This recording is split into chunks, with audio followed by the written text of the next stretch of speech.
న్యాయం కోసం ధర్మం కోసం జరిగిన ఈ పోరాటంలో ఎట్లా కొడంగల్ ప్రజలు ఒక నియంత మీద గెలిచినరో దాని సందర్భము దాని శుభ సందర్భం ఇది అనే మాట నేను విజ్ఞప్తి చేస్తా ఉన్నా. ఇది మీ విజయం, ఇది కొడంగల్ ప్రజల విజయం, ఇది కొడంగల్ రైతుల విజయం, కొడంగల్లోని బీఆర్ఎస్ నాయకులు బీఆర్ఎస్ కార్యకర్తల విజయం అనే మాట నేను మీకు విజ్ఞప్తి చేస్తా ఉన్నా.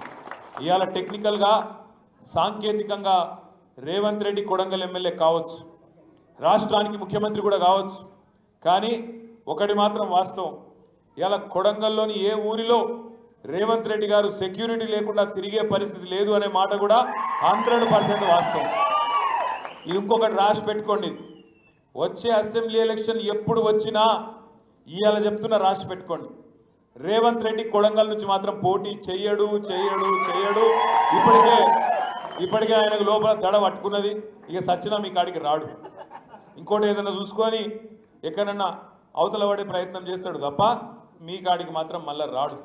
ఎందుకంటే ఆయనకు తెలుసు, వస్తే లగచర్లలో గిరిజనులు ఓట్ల కోసం వస్తే గుత్పలు పట్టుకొని తయారుంటారనే విషయము ఆయనకు ఎరికే. హక్కింపేట తాండా కానీ ఆ పక్కన ఉండే మిగతా తాండాలు కానీ గిరిజన ఆడబిడ్డలు రెడీగా ఉన్నారు. మరి మళ్ళొక్కసారి సేవలాల్ మహారాజును యాడ్ చేసుకొని తాను నాయక్ను యాడ్ చేసుకొని పోరాటానికి సిద్ధంగా ఉన్నారనే విషయం రేవంత్ రెడ్డి కూడా తెలుసు. కానీ ఆరిపోయే దీపానికి వెలుగు ఎక్కువ అంటారు. ఇక వచ్చిండే లేదో ఆయన పదవిలోకి ఆ చిట్టినాయుడు ఇక ఆగుతలేడు అసలుకి, ఏందో పెద్ద రాజుని అయిపోయినట్టు ఆయన ఏదో ఇక శాశ్వతంగా ఆయననే ఇక ఈ సామ్రాజ్యానికి అధిపతి అన్నట్టు. ఎవరు నచ్చకపోతే వాళ్ళ మీద కేసు పెడతా, జైల్లో నొక్కుతా. ఎందుకు పెట్టినావు కేసు కొడంగల్ రైతుల మీద?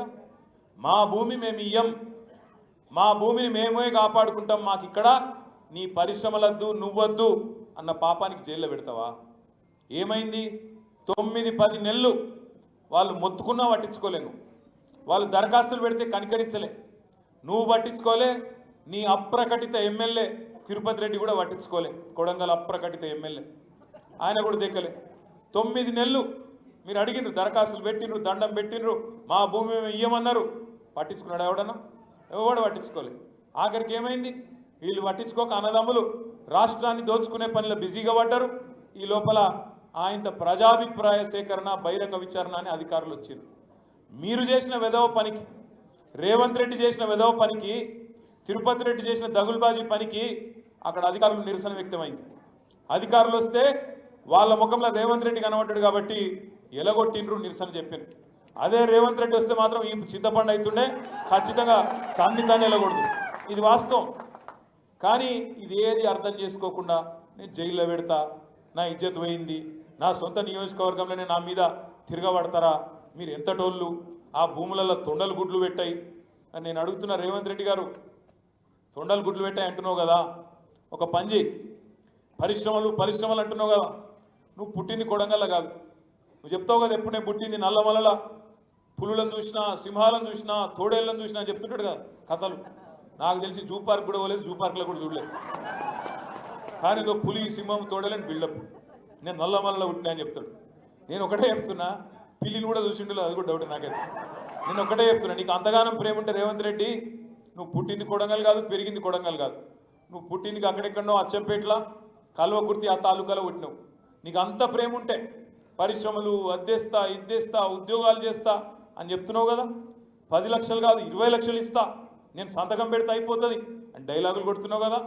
రేవంత్ రెడ్డి, ముందు నువ్వు పుట్టిన గడ్డ కల్వకుర్తి, అక్కడ నీకు 500 ఎకరాల జాగుంది, ఎల్దండల నీ కుటుంబానికి నీకు 500 ఎకరాల జాగుంది, అక్రమాలు చేసి సంపాదించిన జాగా అక్కడ ఉన్నది. నీకు నిజంగానే ప్రేమ ఉంటే ఆ 500 ఎకరాల జాగి 20 లక్షలు నువ్వు, 5 లక్షలు మేము మా పార్టీ నుంచి నీకు ఇస్తాం ఎకరానికి అని చెప్పి నేను చెప్తాను. ముందు అక్కడ పెట్టు, అదాని పరిశ్రమ పెట్టు, ఇంకోటి పెట్టు. ఇలా లగచర్లలో నిజంగా నాకు నేను గమ్మత్ అనిపించింది. రేవంత్ రెడ్డి పోయి అదానికి వ్యతిరేకంగా రాజ్భవన్ ముంగట ధర్నా ఎత్తుండు, మిమ్మల్ని ఏమో జైల్లో పెట్టిండు అదాని కోసం. అదాని సిమెంట్ పరిశ్రమ పెడతా అంటే లగచర్లలో మీ దగ్గర భూములు గుంజుకునే ప్రయత్నం చేస్తే మీరు మరల పడితే మిమ్మల్ని ఏమో అదాని కోసం జైల్లో పెట్టిండు. కానీ ఈ మొగోడేమో పోయి రాజ్భవన్ ముంగట అదానికి వ్యతిరేకంగా ధర్నా చేస్తున్నాడు. ఇంతకంటే సిగ్గుమాలిన పని ఉంటుందా? అందుకే నేను అనేది ఒకటే, మీరు ఎవ్వరు కూడా దయచేసి ఆందోళన పడే అక్కర్లేదు. అన్న అంటున్నాడు చెర్లపల్లిలో చెప్పొచ్చినా మళ్ళా వస్తా అని చెప్తున్నా అంటున్నాడు. మనం పోవుడు కాదు, అవసరమైతే ఎవరిని పంపాలనో వాళ్ళని పంపే రోజు మళ్ళా వస్తుంది, తప్పకుండా రాసి పెట్టుకోండి. భయపడద్దు, బెదరద్దు. ఈ గులాబీ జెండనే మనకు గుండె ధైర్యం, ఈ గులాబీ జెండనే మనందరికీ కూడా ధైర్యాన్ని ఇచ్చే జెండా, తెలంగాణ సాధించిన జెండా. ప్రాణం పోతదని తెలిస్తే కూడా ఆమరణ దీక్ష కూర్చొని తెలంగాణ సాధించిన నాయకుడు మన నాయకుడు కేసీఆర్ గారు. కాబట్టి ఇట్లాంటి రేవంత్ రెడ్డి ఉడత ఊపులకు, ఈ చిట్టినాయుడు గారి చిట్టెలక పనులకు భయపడేటోడు ఎవడు లేడు. పెట్టుకుంటే పెట్టుకో కేసులు, ఏం పెట్టుకుంటావో పెట్టుకో, ఏం చేసుకుంటావో చేసుకో. ఎందుకంటే మనం తప్పు చేయలే. తప్పు చేయనోడు భయపడడు, నిజాయితీకి ధైర్యం ఎక్కువ ఉంటుంది. అందుకే నేను ప్రార్థించేది ఇవాళ లగచర్ల మొత్తం తెలంగాణ ప్రజలకు స్ఫూర్తి. మీ కొడంగల్ రైతాంగ పోరాటం ఇవాళ తెలంగాణలోని ప్రతి బిడ్డకు ఇవాళ మీరు ఆదర్శంగా మారిర్రు. ఖచ్చితంగా కొడంగల్ ప్రజలకు నేను శిరస్సు వంచి నమస్కారం చేస్తాను. మీ పోరాట పటిమకు, మీ ధైర్యానికి, మీ పోరాట పటిమకు నేను సల్యూట్ చేస్తా ఉన్నా. తప్పకుండా నరేందర్ అని తిరిగి వచ్చింది కాబట్టి ఆయన మీకు అండగా ఉంటాడు. అన్ని రకాలుగా తప్పకుండా కొడంగల్లో, లగచర్లలో ఎక్కడెక్కడైతే రేవంత్ రెడ్డి ఆయన అన్నగాడు తిరుపతి రెడ్డి అరాచకాలు చేస్తున్నారో అవన్నీ కూడా బయట పెడదాం, వదిలిపెట్టే సమస్యనే లేదు. రోజులు ఎప్పుడు ఒకటే లెక్క ఉండయి, తప్పకుండా మన రోజు కూడా వస్తుంది. రేపో ఎల్లుండో మర్నాడో వచ్చే సంవత్సరమో పై సంవత్సరమో మళ్ళీ మన టైం కూడా వస్తుంది. వచ్చినాక మాత్రం ఒకటి పక్కా చెప్తున్నా, ఇవాళ వాళ్ళు చేస్తున్న డ్రామాలకు, వాళ్ళు చేస్తున్న విధవ పనులకు మిత్తితో సహా కట్టించే బాధ్యత నాది. వదిలిపెట్టం, వడ్డీతో సహా కట్టించే బాధ్యత నాది. ఇది మాత్రం గుర్తుపెట్టుకోండి. ఇలా కొడంగల్లో మీ మీద ఎవడెవడైతే దౌర్జన్యం చేస్తుండో వాడెవడో శేఖర్ అట, ఇంకోడెవడో ఇంకోడెవడో కాంగ్రెస్ నాయకులు పేర్లు రాసి పెట్టుకోండి. అధికారులు కూడా కొంతమంది ఉన్నారు, అతి చేస్తున్నారు. కాంగ్రెస్ కార్యకర్తల కంటే ఎక్కువ డ్రామా చేస్తున్నారు. పేర్లు రాసి పెట్టుకోండి. ఎవరిని వదిలిపెట్టం. మళ్ళా మన గవర్నమెంట్ వచ్చిన తర్వాత ఎవరెవరిని ఏం చేయాలో తప్పకుండా చేసే బాధ్యత నేను తీసుకుంటా నరేందర్ అన్నతో పాటు అని చెప్పి మీకు విజ్ఞప్తి చేస్తూ, ధైర్యంగా 37 రోజుల పాటు నిజాయితీ గల బిడ్డలు కాబట్టే బెదిరించిండ్రు, అలా కొట్టిండ్రు. నేను పోయిన సంగారెడ్డి జైలుకు, వాళ్ళు ఒక్కొక్కరు నడవలేని పరిస్థితులు ఉండే, చేతులు కమిలిపోయినాయి. నేను అడిగిన, చేతులు కమిలిపోయేటట్టు కొడితే, కాళ్ళు కమిలిపోయేటట్టు కొడితే ఎందుకు చెప్పలేదా జడ్జి ముంగట? సార్ జడ్జి ముంగట చెప్తే మళ్ళా కొడతామన్నారు, మా ఇంటోళ్ళం కూడా కొడతామన్నారు సార్, అందుకే చెప్పలేదు సార్ అని చెప్పిండ్రు. అట్లా కొట్టిండ్రు. 3rd డిగ్రీ టార్చర్ పెట్టిండ్రు. చెప్పని మాటలు చెప్పినట్టు నరేందర్ రెడ్డి కేటీఆర్ చేయించిండని చెప్పినట్టు ఆయన పేరు మీద ఒక దిక్కుమాలిన రిపోర్ట్ రాయించింది. మళ్ళీ తెల్లారి ఆయన నేను చెప్పనే లేదు అని జడ్జి గారు ముంగట సంతకం పెట్టి మళ్ళీ పంపితే ఒకప్పుడు మళ్ళీ వెనక పోయిండు. చెప్పినట్టు జరిగినట్టు ఇవాళ మనోళ్ళను గోసముచ్చుకొని 40 మందిని ఇష్టం వచ్చినట్టు కొట్టి, గిరిజన ఆడబిడ్డల ఇంటి మీద అర్ధరాత్రి తాండాలకు పోయి దాడి చేసి వాళ్ళని ముట్టకూడని చోట్ల ముట్టి ఇవాళ గూండాల కంటే నికృష్టంగా, హీనంగా ప్రవర్తించింది రేవంత్ రెడ్డి ప్రభుత్వం. ఆయన ప్రభుత్వంలో ఉన్న ఆయన అనుచరులు, ఆయన ప్రైవేట్ సైన్యంగా పనిచేస్తున్న కొంతమంది పోలీసులు. ఇది మంచిది కాదు ప్రజాస్వామ్యంలో. తప్పకుండా వీటన్నిటికీ జవాబు చెప్పే రోజు కూడా వస్తుంది. అప్పటిదాకా ఓపికగా ఉండాలి. కాళోజీ నారాయణరావు గారు ఎప్పుడో చెప్పిండ్రు, కసితీర బుసకొడుతూనే